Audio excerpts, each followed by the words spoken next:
Nik Silih Menampiring dengan NIM 240711010437.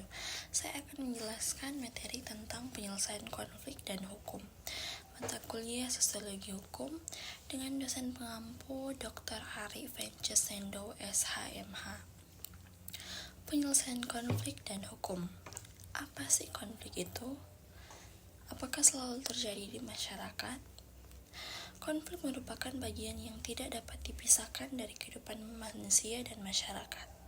Pada hakikatnya, konflik timbul karena adanya perbedaan kepentingan, nilai, kebutuhan maupun pandangan antara individu maupun kelompok. Jika tidak dikelola dengan baik, konflik dapat berkembang menjadi perselisihan yang lebih besar dan menimbulkan kerugian baik secara sosial, ekonomi maupun politik. Oleh karena itu, diperlukan suatu mekanisme penyelesaian konflik teratur, adil, dan dapat diterima oleh semua pihak. Dalam konteks kehidupan berbangsa dan bernegara, hukum memiliki peran penting sebagai instrumen penyelesaian konflik. Hukum berfungsi memberikan kepastian, keadilan, dan perlindungan hak-hak masyarakat melalui perangkat hukum yang berlaku. Konflik tidak dapat diselesaikan dengan kekerasan atau tindakan sepihak, melainkan melalui prosedur yang sah, tertib, dan berkeadilan. Nah, kita masuk dalam pembahasan yang pertama, yaitu konsep dasar konflik. Konflik adalah bagian alami dari kehidupan sosial manusia. Ia muncul ketika terdapat pertentangan kepentingan, gagasan atau nilai antara dua pihak lebih yang dapat menimbulkan ketegangan, persaingan, bahkan pertentangan terbuka. Nah, ada juga pendapat para ahli, yaitu Lewis A. Koser. Konflik merupakan proses sosial di mana dua orang atau lebih berusaha menyingkirkan pihak lain dengan cara menghancurkan, merugikan, atau menetralkan lawannya. Pandangan ini menekankan bahwa konflik adalah bagian tak terhindarkan dari interaksi sosial, bukan sekedar gejala negatif, melainkan juga bisa membawa perubahan sosial. Hukum secara umum dapat diartikan sebagai seperangkat norma yang mengatur tingkah laku manusia dalam masyarakat dan bersifat memaksa dengan sanksi tegas. Hal ini ditegaskan dalam pasal 1 ayat 3 Undang-Undang tahun 1945 yang menyatakan bahwa Indonesia adalah negara hukum. Dalam perspektif sosiologi hukum, hukum bukan hanya sekumpulan aturan tertulis, melainkan juga sebuah sosial kontrol atau kontrol sosial yang hidup dalam masyarakat, atau living law. Dengan kata lain, hukum dilihat dari bagaimana ia berfungsi sebagai nyata dalam kehidupan sosial, menjaga keteraturan, mengatur interaksi, dan menyelesaikan konflik yang muncul. Kita masuk dalam pembahasan yang kedua, yaitu hubungan sosial antara konflik dan hukum. Hubungan konflik dan hukum bersifat timbal balik. Yang pertama, konflik mendorong lahirnya hukum. Masyarakat membutuhkan aturan hukum untuk mengatur perilaku sosial agar benturan tidak berujung pada kekacauan. Yang kedua, hukum berfungsi sebagai mekanisme formal untuk mengatur dan menyelesaikan konflik yang timbul. Tanpa hukum, konflik berpotensi menjadi destruktif dan merusak keteraturan sosial. Dengan hukum, konflik bisa diarahkan menjadi konstruktif, yakni menjadi sarana evaluasi dan pendorong perubahan sosial yang lebih adil. Contoh konkret yaitu konflik agraria antar masyarakat dengan perusahaan perkebunan yang mendorong lahirnya Undang-Undang Nomor 5 Tahun 1960 tentang Pokok Agraria atau UU-PA.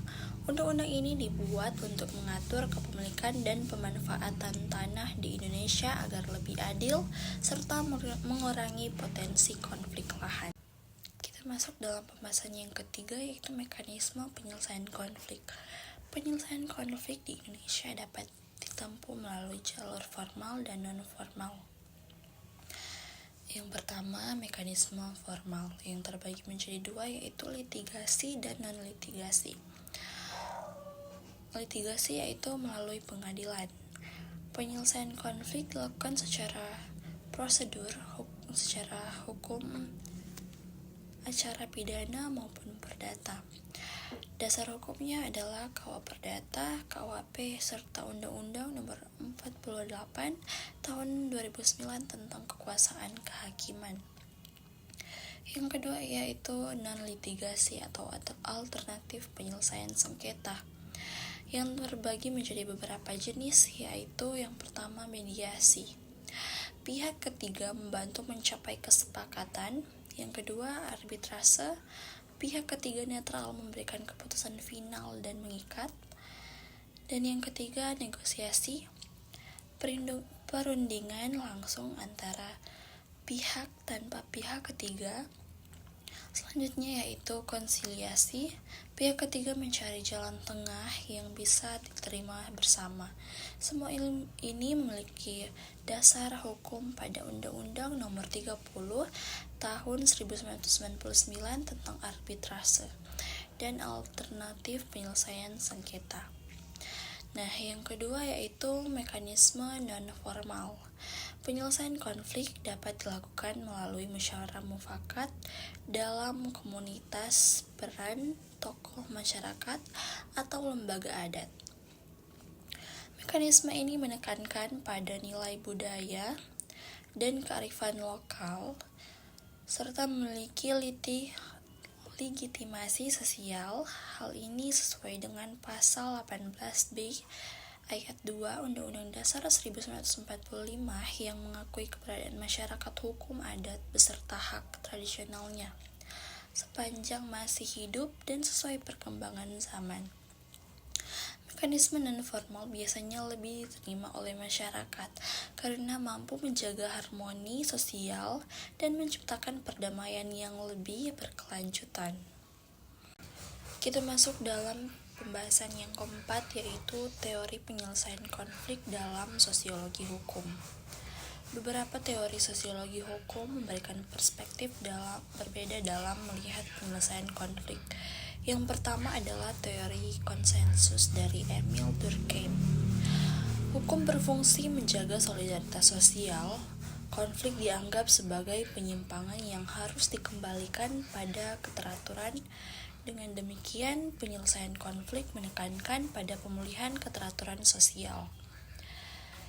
Yang selanjutnya yaitu teori konflik dari Karl Marx. Hukum dilihat sebagai alat kelas yang berkuasa. Konflik sosial dianggap tidak terhindar karena adanya ketidakadilan dalam distribusi kekuasaan maupun sumber daya. Dalam perspektif ini, penyelesaian konflik seringkali mencerminkan dominasi kelompok kuat atas kelompok lemah. Yang selanjutnya yaitu teori pluralisme hukum dari Sally Falkmore. Penyelesaian konflik tidak hanya melalui hukum negara, tetapi juga melalui sistem hukum seperti hukum adat, hukum agama, dan norma sosial dalam masyarakat menjemuk seperti Indonesia. Pluralisme hukum menjadi kenyataan yang tidak dapat diabaikan. Yang selanjutnya yaitu teori restoratif justice. Teori ini menekankan pada pemulihan hubungan antara pihak yang berkonflik, bukan semata-mata pada penghukuman. Pendekatan ini kini mulai diterapkan di Indonesia, salah satunya dengan lahirnya Peraturan Kapolri Nomor 8 Tahun 2021 tentang penanganan tindak pidana berdasarkan keadilan restoratif justice. Restoratif justice menekankan kesepakatan damai, ganti rugi, dan pemulihan hubungan sosial. Adapun studi kasus yang diberikan yaitu konflik agraria di Mesuji, Lampung tahun 2011. Pada tahun 2011 terjadi konflik agraria antara masyarakat dengan perusahaan perkebunan di Mesuji, Lampung. Konflik ini dipicu oleh perbuatan lahan yang dianggap tumpang tindih sehingga memunculkan aksi protes dari masyarakat. Konflik kemudian eskalasi menjadi bentrokan fisik yang menyebabkan jatuhnya korban jiwa. Pemerintah turun tangan melalui mediasi dan penegakan hukum terhadap pelaku kekerasan. Namun dalam perspektif sosiologi hukum, penyelesaian yang hanya mengandalkan hukum positif tidak cukup efektif. Mediasi adat dan pendekatan sosial budaya terbukti lebih mampu menciptakan perdamaian jangka panjang. Mekanisme non-formal seperti musyawarah adat dapat mengembalikan harmoni sosial karena menyentuh aspek kultural dan emosional masyarakat yang sering tidak terjangkau oleh jalur hukum formal. Nah, dari pembahasan yang sudah saya paparkan tadi, dapat disimpulkan yaitu yang pertama, konflik merupakan bagian alami dari kehidupan sosial yang muncul karena perbedaan kepentingan, nilai, dan kebutuhan dalam masyarakat. Yang kedua, hukum berfungsi sebagai sarana pengendali sosial untuk menjaga keteraturan dan penyelesaian konflik agar tidak menimbulkan kekacauan. Yang ketiga, mekanisme penyelesaian konflik dapat ditempuh melalui jalur formal, yaitu litigasi dan non-litigasi, maupun formal, yaitu musyawarah adat atau tokoh masyarakat.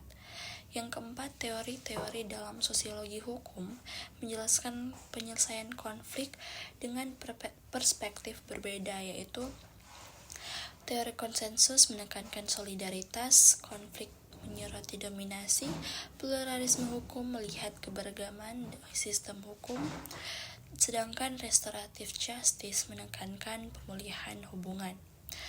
Yang kelima, studi kasus Argaria di Musuji menunjukkan bahwa hukum positif lebih penting untuk memberikan kepastian, tetapi pendekatan sosial budaya seperti mediasi adat tetap dibutuhkan untuk menciptakan perdamaian yang berkelanjutan.